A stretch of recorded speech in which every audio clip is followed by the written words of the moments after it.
I'm a little bit verklempt over the misinformation that has been going out there. I talked a little bit about this last night, and I mentioned this on Hannity too, because the misinformation, I'm not quite.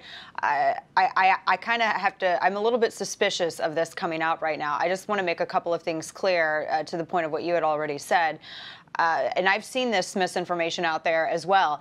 It is a misinformation campaign that it's targeting well-intentioned people and attempting to mislead them on what this fixed NICS bill actually contains. Now, just to recap, the system is only as good as the records submitted to it. The problem has been states that have refused to comply with existing mandates on submitting these felony convictions, these prohibited possessor convictions, into the NCIC, the National Crime Information Center. That's what NICS checks when you run your 4473. So there has been a failure to comply with the existing mandate passed, what, like 15, 20 years ago, to mandate states that they do this. And so this is what the fixed NICS bill is looking at. And I have seen phrasing, Grant, to the effect of, well, it's going to add all of these potential names. How do you report a non-existing criminal conviction?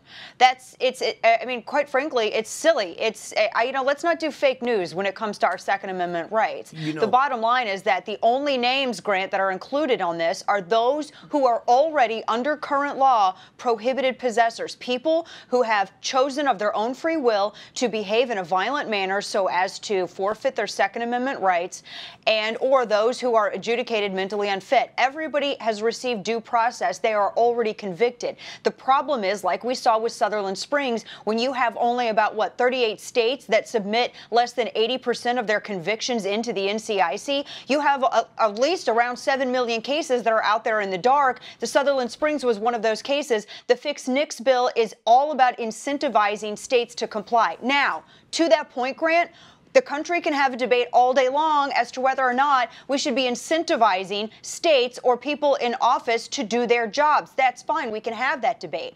But to say that this is just going to add every rando on this list and include this in the database is patently false, and it's misleading. And I don't know why anyone would want to endanger what we've worked 30 years to get, concealed carry reciprocity, for a false narrative and endanger it for that. It's about a political game they are playing at this point.